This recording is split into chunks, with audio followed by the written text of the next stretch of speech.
Saludos. ¿Desde qué parte del mundo nos ves? Cuéntanoslo en los comentarios. Nos encantará saberlo. Además, puedes apoyarnos gratuitamente dando me gusta y suscribiéndote al canal. En la historia de las naciones, a menudo, el destino de imperios enteros recae sobre los hombros de una sola persona. Hoy viajamos al Japón del siglo XIX, un mundo al borde del colapso, atrapado entre la tradición milenaria y la amenaza de Occidente. En el centro de esta tormenta se encontraba una joven princesa imperial, Kazunomiya. Su vida, prometida al amor, fue confiscada por el deber. Fue la pieza de un juego desesperado, un sacrificio humano ofrecido en el altar de la política para unir a la corte imperial con el shogunato moribundo. Esta es la trágica historia de la princesa vendida para salvar un régimen.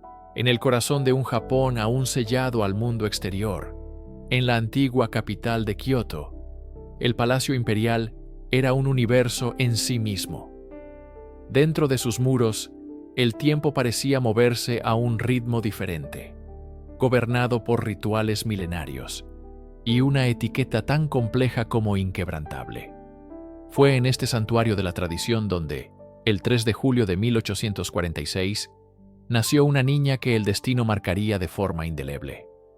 Su nombre era Chikako, aunque la historia la recordaría por su título: Kazunomiya. Era la octava y más joven hija del emperador Ninko, un monarca conocido por su interés en revitalizar las ceremonias de la corte y su preocupación por la creciente influencia occidental que se filtraba en las fronteras de su nación. Su madre era Hashimoto Tsuneko, una de las concubinas imperiales, lo que la situaba en una posición de inmenso prestigio, pero también de deber absoluto. Desde su primer aliento, la vida de Kazunomiya estuvo predefinida. No era una vida de libertad, sino de servicio a la línea imperial más antigua del mundo. Su infancia transcurriría en los aposentos de las mujeres del palacio, un mundo aislado y refinado, lejos de las intrigas políticas del shogunato en Edo y de las preocupaciones del pueblo. Se esperaba que aprendiera las artes nobles: caligrafía, composición de poesía waka, la ceremonia del té y a tocar instrumentos como el koto. Cada gesto, cada palabra, cada prenda que vestiría estaría dictada por un protocolo que se había perfeccionado durante más de 1000 años. Era una existencia dorada, pero era una jaula.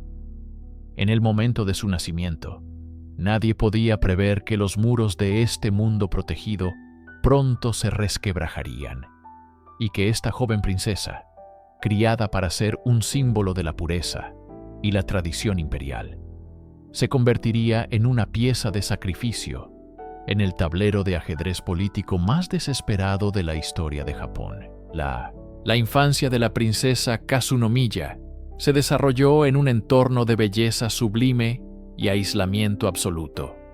El Gosho de Kioto, el Palacio Imperial, no era simplemente una residencia, era un microcosmos sagrado. Sus días no se medían por los acontecimientos del mundo exterior, sino por el delicado cambio de las estaciones en los jardines, meticulosamente cuidados, y el estricto calendario de ritos sintoístas.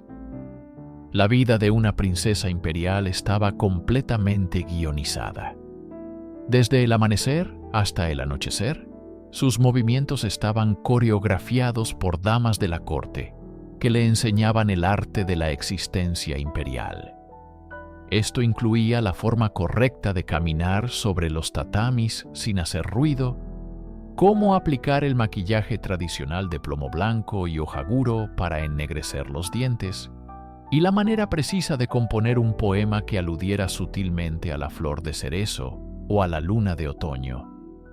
El poder real residía en Edo, en manos del shogun Tokugawa, pero el poder simbólico y divino emanaba de Kioto. El emperador era una figura celestial, un descendiente directo de la diosa del sol Amaterasu, y su familia era tratada con una reverencia casi religiosa. Sin embargo, esta divinidad conllevaba un confinamiento extremo. Kazunomiya y las demás mujeres de la corte rara vez o nunca abandonaban los terrenos del palacio. Su conocimiento de Japón se limitaba a los relatos, las pinturas y los poemas que llegaban a sus aposentos.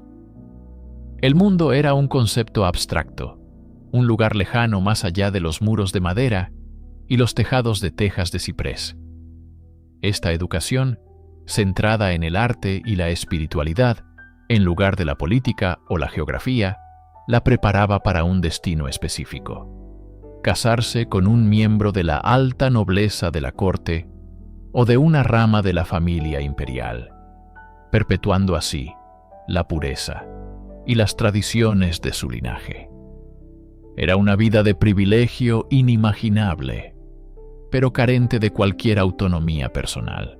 Dentro de la burbuja dorada de la corte de Kioto, el futuro de la princesa Kazunomiya parecía estar trazado de acuerdo con la tradición y el afecto. En 1851, a la tierna edad de 5 años, su destino se entrelazó con el del príncipe Arisugawa Nomiya Taruhito, un miembro de una de las 4 ramas colaterales de la familia imperial. Este compromiso no era un acto político desesperado, sino todo lo contrario. Era la continuación natural del orden establecido. Era una unión entre iguales, diseñada para fortalecer los lazos dentro de la propia aristocracia imperial y asegurar la continuidad de las antiguas casas nobles. El príncipe Taruhito era un joven de su misma estirpe, educado en las mismas tradiciones y destinado a una vida de deber dentro de la corte. Para Kazunomiya, este compromiso representaba una promesa de un futuro comprensible y seguro.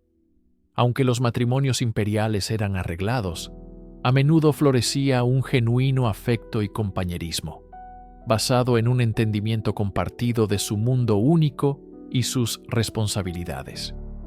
Las cartas que se intercambiaron más tarde sugieren que existía un verdadero cariño entre ellos.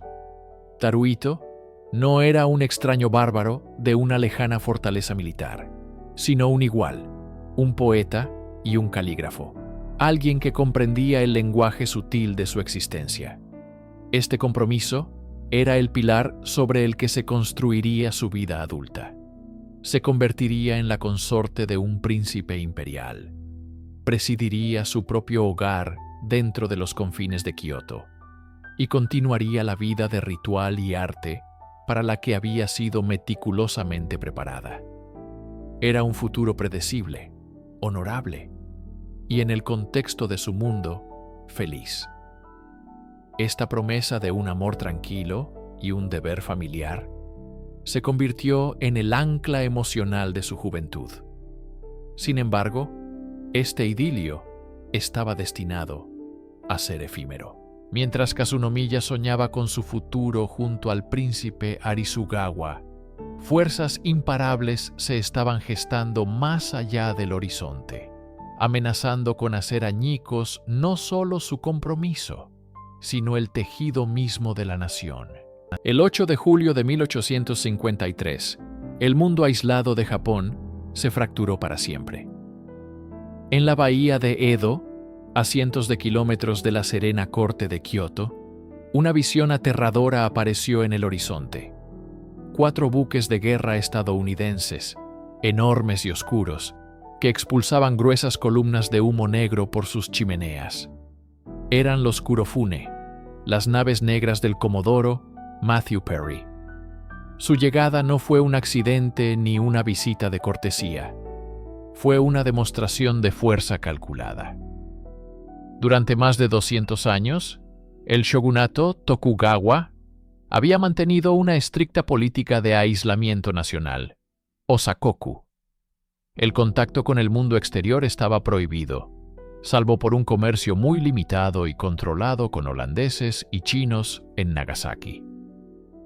Las naves de Perry, impulsadas por vapor y armadas con cañones Pai-Shans de última generación, hicieron que las defensas costeras de Japón, basadas en juncos de madera y cañones anticuados, parecieran reliquias de otra época.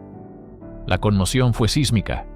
El shogunato, el gobierno militar que había mantenido la paz durante siglos, se vio humillado e impotente.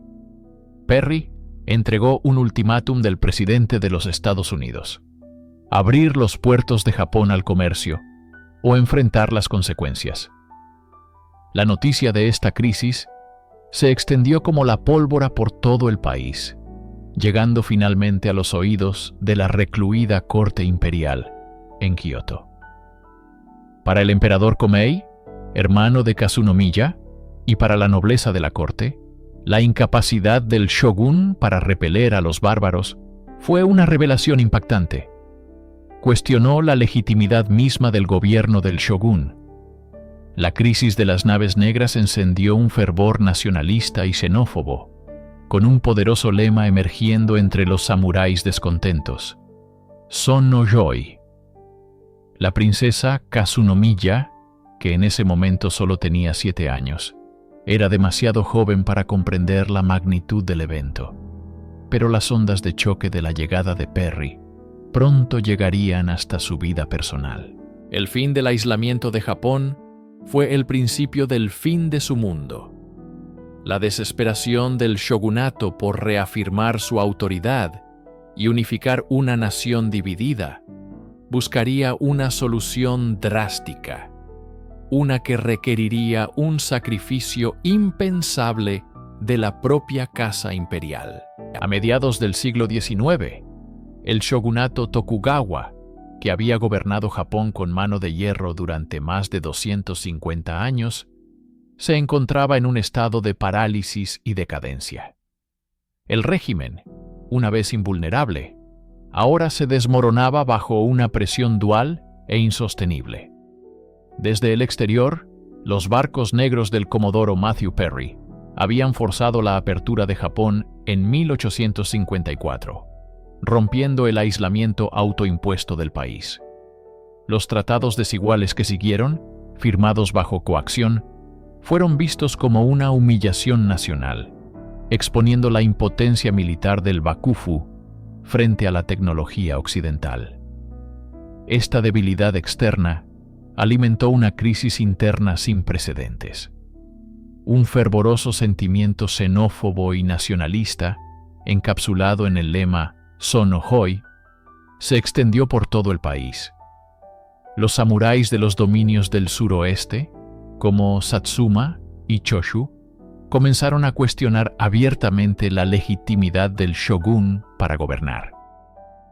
Para ellos, el verdadero soberano era el emperador en Kioto, una figura divina que el shogunato había mantenido en la irrelevancia política durante siglos. La crisis se agudizó con problemas de sucesión dentro del propio clan Tokugawa. El 13º shogun, Iesada, murió sin heredero en 1858, desatando una lucha de poder interna. El elegido, el joven Tokugawa Iemochi, era un adolescente que carecía de la experiencia y la autoridad necesarias para navegar por aguas tan turbulentas. El shogunato estaba perdiendo el control. Los asesinatos políticos se volvieron comunes y la autoridad de Edo se erosionaba día a día. Los consejeros del shogun, liderados por figuras como Ii Naosuke, intentaron purgar a sus oponentes, pero esto solo avivó las llamas de la rebelión. El régimen se ahogaba, buscando desesperadamente una forma de reafirmar su autoridad y unir a una nación que se fracturaba peligrosamente. Ante el abismo de la guerra civil y la colonización extranjera, una facción de pensadores políticos moderados dentro del shogunato y la corte imperial comenzó a abogar por una solución radical: el Kobu Gatai. La frase, que se traduce como unión de la corte y la espada, proponía una alianza política sin precedentes entre los dos centros de poder de Japón. Por un lado, la corte imperial en Kioto, que poseía la legitimidad divina y simbólica, pero carecía de poder militar. Por otro, el gobierno militar del shogun en Edo, que controlaba el ejército y la administración del país, pero cuya legitimidad estaba siendo ferozmente cuestionada. La idea era simple en su concepción, pero revolucionaria en su implicación: fusionar estas dos esferas de poder para crear un frente nacional unificado. Este nuevo gobierno compartido podría, en teoría, apaciguar a los radicales anti-shogunato al dar a la corte un papel político real, y al mismo tiempo utilizar la autoridad del emperador para legitimar las acciones del shogunato, especialmente en las relaciones con las potencias extranjeras. Los defensores del Kobugatai argumentaban que solo una nación unida bajo este doble liderazgo podría resistir la amenaza occidental y restaurar el orden interno. Era un intento desesperado de salvar al shogunato, no como un gobernante absoluto, sino como un socio indispensable de la corte imperial. Sin embargo, la política estaba plagada de desconfianza. La corte veía la propuesta como una estratagema del Bakufu para cooptar la autoridad imperial para sus propios fines. Los extremistas de Sonohoi la despreciaban como una traición, creyendo que el shogunato debía ser derrocado, no salvado. A pesar de la oposición, la idea ganó terreno entre los moderados de ambos lados, quienes veían el caos creciente y entendían que se necesitaba un gesto simbólico poderoso, algo que demostrara de manera irrefutable que la era de la división había terminado y que la corte y la espada eran, finalmente, una sola. La política abstracta del Kobugatai necesitaba un símbolo viviente, un acto tan profundo y personal que su mensaje de unidad fuera innegable. Los estrategas del shogunato, tras la muerte de Ii Naosuke, sabían que los decretos y las promesas ya no eran suficientes. Necesitaban un vínculo de sangre. Y así, en los pasillos del castillo de Edo, nació una propuesta que rompía con más de 1000 años de tradición imperial: un matrimonio. Pero no cualquier matrimonio. La propuesta era que el joven shogun, Tokugawa Iemochi, se casara con una princesa imperial, una hermana del propio emperador Komei. La candidata era la princesa Kazu o Kazunomiya Chikako. La audacia de esta idea no puede ser subestimada. Durante siglos, el protocolo imperial era inmutable y sagrado. Las princesas imperiales, consideradas descendientes directas de la diosa del sol Amaterasu, solo podían casarse con miembros de la alta aristocracia de la corte, el Kuge. Un matrimonio con la clase guerrera, los buke, incluso con su líder, el shogun, era considerado una degradación, una contaminación de la línea de sangre divina. Era, en esencia, impensable. La propuesta fue enviada a Kioto no como una petición, sino como una necesidad de Estado. El shogunato la enmarcó como el único camino para salvar a Japón. Argumentaron que este matrimonio sería el puente que finalmente uniría a Edo y Kioto, demostrando al país y al mundo que el poder militar y la autoridad divina estaban ahora entrelazados de forma inseparable. Para la corte imperial, la propuesta fue un shock y un insulto. Significaba entregar a una de sus hijas más preciadas a la misma familia que los había mantenido como figuras decorativas durante generaciones. Significaba sacrificar la pureza de la línea imperial en el altar de la conveniencia política. La princesa Kazunomiya, que ya estaba felizmente prometida a un príncipe de la corte, se convirtió de la noche a la mañana en el peón más valioso en el tablero de ajedrez más peligroso de la historia de Japón. La propuesta del shogunato recayó sobre los hombros del emperador Komei, un hombre atrapado entre la tradición sagrada y la aterradora realidad política. Komei no era un mero testaferro. era un hombre de profundas convicciones, devotamente tradicionalista y vehementemente anti-extranjero. Despreciaba al shogunato por su debilidad, por haber permitido que los bárbaros profanaran el suelo sagrado de Japón y por haber firmado tratados humillantes en su nombre, pero sin su consentimiento explícito. Su instinto inicial fue un rechazo rotundo. Casar a su amada media hermana Kasunomiya con el líder de los guerreros que él consideraba traidores era una afrenta personal y una violación de los preceptos divinos que juró proteger. El protocolo imperial, la santidad de su linaje y el honor de su familia exigían que se negara. Sin embargo, Komei también era un pragmático. Desde los salones serenos del Palacio Imperial de Kioto, podía sentir los temblores de la nación. Sabía que los samuráis radicales, que decían actuar en su nombre, estaban llevando al país al borde de una guerra civil catastrófica.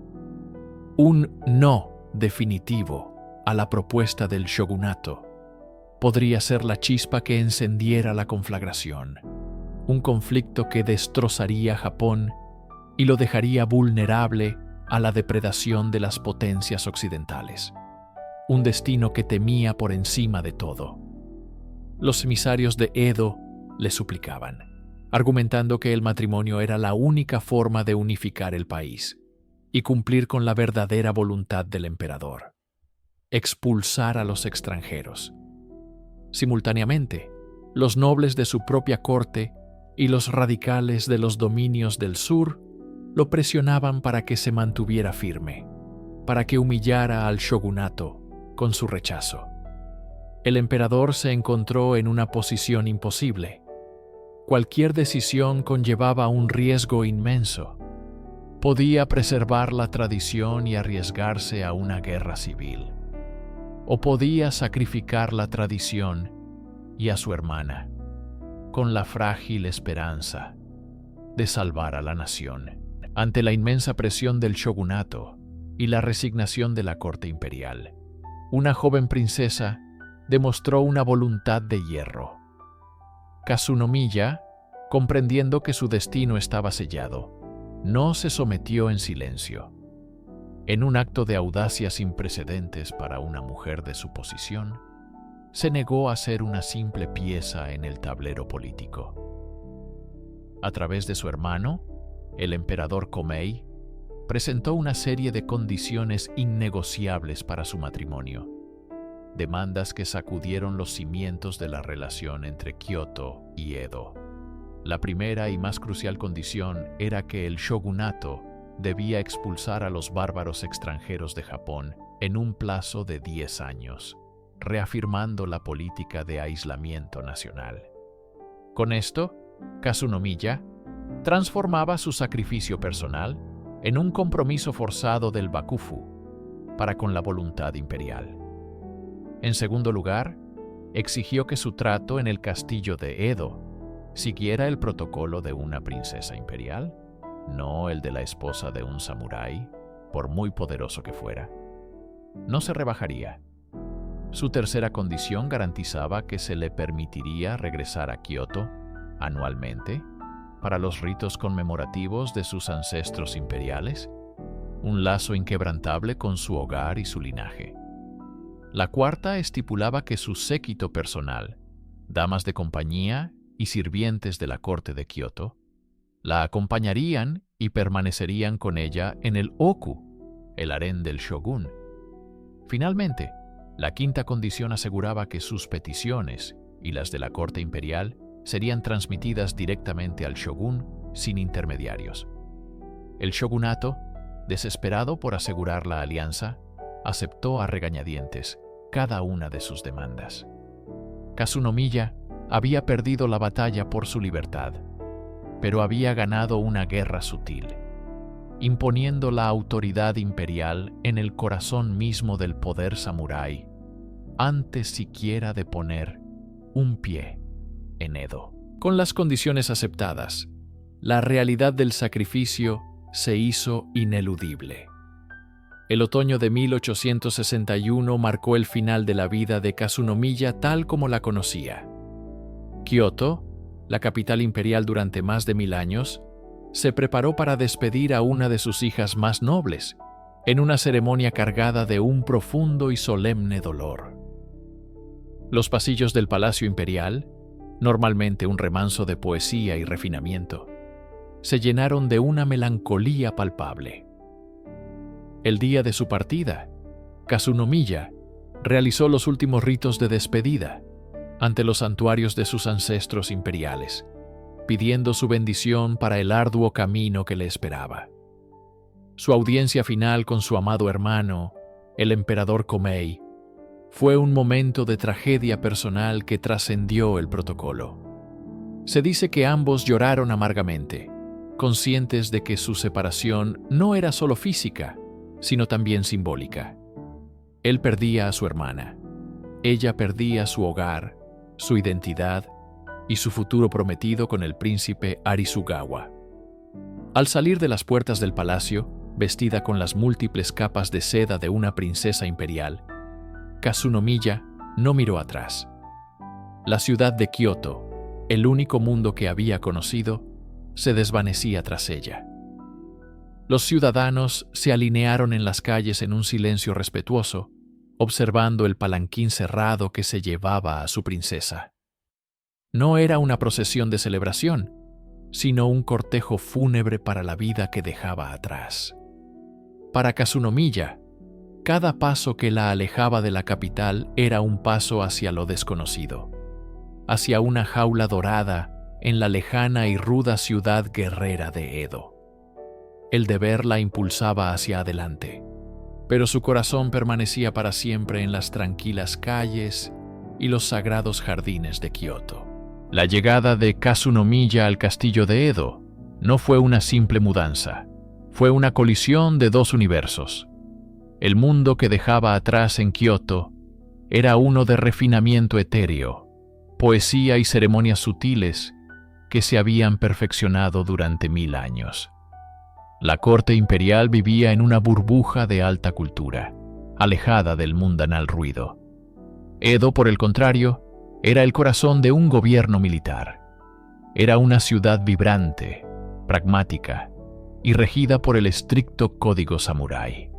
El protocolo del Ooku, los aposentos de las mujeres del castillo, era un laberinto de jerarquías de poder basado en la lealtad al shogunato, no en la ascendencia divina. Kazunomiya, la hermana del emperador, ostentaba el rango más alto de Japón por nacimiento. Pero en Edo era una extraña, una pieza política.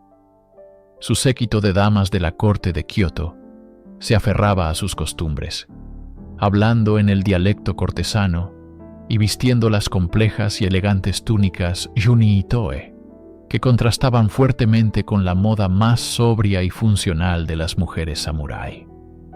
Este choque cultural se manifestó en cada detalle, desde la forma de servir el té hasta la manera de dirigirse a los demás. La tensión era palpable, especialmente con su suegra, la influyente y astuta Tensho-in. Ella, una mujer del clan samurái Satsuma, que se había asimilado por completo a la vida del castillo, veía las costumbres de Kioto de Kazunomiya no como una señal de estatus superior, sino como una negativa a aceptar su nuevo papel y su nuevo hogar. Para la princesa, mantener sus tradiciones era la única forma de conservar su identidad en un entorno hostil, que la veía como una herramienta para un fin político, no como la encarnación viviente de una línea divina. Era una batalla silenciosa, librada en los pasillos de tatami del Oku, una lucha por el alma de una princesa atrapada entre el deber y la supervivencia cultural. En medio del frío ambiente político y el choque de protocolos, floreció algo completamente inesperado: un genuino afecto entre Kazunomiya y su joven esposo, el shogun Tokugawa Iemochi. Este matrimonio, nacido de la coacción y la estrategia, no tenía por qué albergar calidez humana. pero Iemochi demostró ser un hombre de una amabilidad y sensibilidad sorprendentes. A pesar de ser el líder militar de Japón, mostró una deferencia y un respeto por Kasunomiya que rompía con la rígida etiqueta del shogunato. Comprendió la profunda nostalgia que ella sentía por Kioto, y en un gesto sin precedentes, a menudo rompía las estrictas reglas del oku para pasar tiempo con ella, no como un deber conyugal, sino como un compañero. Escuchaba sus historias sobre la corte imperial y hacía concesiones para que ella pudiera mantener algunas de sus costumbres. Por ejemplo, aunque se esperaba que ella adoptara el estilo de las mujeres samurái, Iemochi se aseguró de que pudiera seguir sus propias tradiciones en la privacidad de sus aposentos. Esta consideración mutua se convirtió en un vínculo profundo. Kasunomiya, que había sido enviada a Edo como un sacrificio, encontró en su esposo a un aliado y un confidente. Iemochi, agobiado por las crecientes presiones políticas y la amenaza de una guerra civil, halló en su esposa un remanso de paz y una conexión con el sagrado linaje imperial que se suponía debía proteger. Su relación se convirtió en el único éxito real de la política Kobu-Gatai, aunque a un nivel puramente personal. Lejos de las conspiraciones y las luchas de poder que los rodeaban, la princesa imperial y el joven shogun construyeron un pequeño mundo propio, demostrando que incluso en los matrimonios más calculados, el corazón humano puede encontrar su propio camino. Era un breve y frágil período de felicidad personal, en una vida marcada por el deber y la tragedia. El matrimonio de Kasunomiya, concebido como el pilar de la unión entre la corte imperial y el shogunato, se convirtió en un monumento a una esperanza fallida. La marea de la historia era demasiado poderosa para ser contenida por un solo sacrificio. Las fuerzas pro-imperiales, lideradas por los dominios de Satsuma y Choshu, ya no buscaban la unión, sino la subyugación total del régimen Tokugawa. La muerte del emperador Komei, el hermano de Kasunomiya y principal arquitecto de la alianza, seguida por la del shogun Iemochi, dejó un vacío de poder catastrófico. El nuevo y joven emperador Meiji se convirtió rápidamente en el estandarte de la restauración. La guerra Boshin estalló en 1868, un conflicto que rasgó el tejido de Japón. Mientras los ejércitos chocaban, Kasunomiya se encontró en una posición imposible dentro del castillo de Edo. Era una princesa imperial en el corazón del gobierno que su propia familia ahora consideraba enemigo. Lejos de ser una espectadora pasiva, demostró una fortaleza y una habilidad diplomática forjadas en el crisol del deber. Junto a su suegra, la formidable Tensho-in, Kasunomiya desempeñó un papel crucial en la negociación de la rendición pacífica de Edo. Escribió una súplica apasionada a la corte imperial, invocando su sangre y su sacrificio para salvar a la familia Tokugawa de la aniquilación y a la ciudad de un baño de sangre. Su intervención fue decisiva. El castillo se rindió sin luchar, salvando incontables vidas. El régimen que había sido enviada a salvar se derrumbó, pero con su último acto de influencia, Kasunomiya salvó su legado de la destrucción total, demostrando que su deber no era solo hacia el shogun, sino hacia el pueblo de Japón. Con la caída del shogunato Tokugawa, el mundo de Kasunomiya se desvaneció. El castillo de Edo, su hogar, su jaula dorada y el centro de su universo durante años, fue rebautizado como el Castillo de Tokio y se convirtió en la nueva residencia del emperador Meiji. Para la princesa, esto representaba la usurpación final. Despojada de su título de Midai-dokoro, su estatus se volvió dolorosamente ambiguo. Era la tía del emperador reinante, un vínculo de sangre innegable. pero también era la viuda del último shogun, el símbolo del antiguo régimen derrocado. Se le concedió permiso para regresar a Kioto, la ciudad de su infancia, pero el retorno no fue el consuelo que esperaba.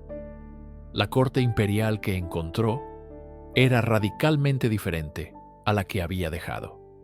Las antiguas tradiciones y el protocolo que habían gobernado su vida estaban siendo barridos por una ola de modernización y occidentalización. Los nobles de la corte, que una vez la habían visto partir como un sacrificio, ahora la miraban con una mezcla de piedad y sospecha. Era un vestigio viviente de una política fallida. Su vida en Kioto fue de aislamiento. El nuevo gobierno Meiji la mantenía bajo una vigilancia discreta, controlando sus finanzas y sus movimientos. La promesa de una vida tranquila en su hogar ancestral se convirtió en una realidad de exilio interno. Había sacrificado su juventud para unir dos mundos, solo para sobrevivir y verse como una extraña en ambos. Su existencia se convirtió en una silenciosa meditación sobre la pérdida de su esposo, de su estatus, de su hogar, y lo más doloroso, la pérdida del Japón que una vez conoció. A pesar de su posición disminuida, el sentido del deber de Kazunomiya permaneció inquebrantable. Su lealtad final no era hacia el imperio o el shogunato, sino hacia la memoria de su esposo y la familia que la había acogido. Tras la rendición de Edo, el liderazgo del clan Tokugawa recayó en el joven Tokugawa, Iesato. En un acto de notable responsabilidad, Kazunomiya asumió el papel de guardiana y mentora del joven heredero. Se dedicó a su educación, asegurándose de que, aunque el poder político del clan había desaparecido, su honor y su legado perduraran. Este rol le dio un propósito renovado en un mundo que ya no tenía un lugar para ella. Se mudó de regreso a Tokio, no al Palacio Imperial, sino a una residencia Tokugawa, eligiendo conscientemente su lealtad. Sin embargo, los años de estrés, dolor y las duras condiciones de vida, incluso para una princesa, habían cobrado su precio. Su salud comenzó a deteriorarse notablemente. Los médicos de la época diagnosticaron su dolencia como beriberi, una enfermedad causada por la deficiencia de tiamina, común entre la aristocracia debido a su dieta basada en arroz blanco pulido. Buscando un clima más saludable, se trasladó a un balneario en Hakone en 1877. Pero era demasiado tarde. Lejos de la pompa de Kioto y del poder de Edo, la princesa Kazunomiya, Chikako, falleció a la edad de 31 años. Su muerte fue tan discreta como sus últimos años. Fue enterrada junto a su esposo, Iemochi, en el templo Sojoji, en Tokio, un último gesto que cimentó su identidad como miembro de la casa Tokugawa. Su tumba, al lado de la del hombre con el que compartió un breve pero genuino afecto, se convirtió en el símbolo final de su elección y su sacrificio. La vida de Kazunomiya es una paradoja. Políticamente, la misión para la que fue sacrificada, la unión de la corte y el shogunato, fue un fracaso absoluto. El régimen que debía salvar se desmoronó a su alrededor, y el Japón que emergió de las cenizas era irreconocible. Sin embargo, juzgar su legado únicamente por este resultado político es ignorar la profunda resonancia de su historia personal. Kazunomiya se ha convertido en un símbolo perdurable del conflicto entre el deber personal y las implacables fuerzas de la historia. Ella representa a la mujer atrapada en los engranajes de la política masculina, una figura de inmenso estatus, pero con una agencia personal trágicamente limitada. Su historia es un microcosmos del doloroso nacimiento del Japón moderno. Encarnaba la vieja aristocracia de Kioto, con sus rituales milenarios y su poder simbólico. y fue trasplantada al corazón del poder militar de Edo. Vivió la colisión de estas dos culturas y, en última instancia, fue testigo de su destrucción y fusión en una nueva identidad nacional. Su acto más significativo no fue su matrimonio, sino su papel en la rendición pacífica de Edo. En ese momento crucial, trascendió su papel de peón político para convertirse en una pacificadora, salvando a la capital de la devastación. Este acto de valentía y diplomacia asegura su lugar como una figura de consecuencia histórica. Hoy, Kazunomiya es recordada no como la princesa que falló en salvar a los Tokugawa, sino como la mujer que cumplió con su deber hasta el final, demostrando una lealtad y una dignidad extraordinarias frente a una pérdida abrumadora. Su vida es un recordatorio conmovedor de que, a menudo, los mayores sacrificios no logran cambiar el curso de la historia, pero revelan la verdadera fortaleza del espíritu humano.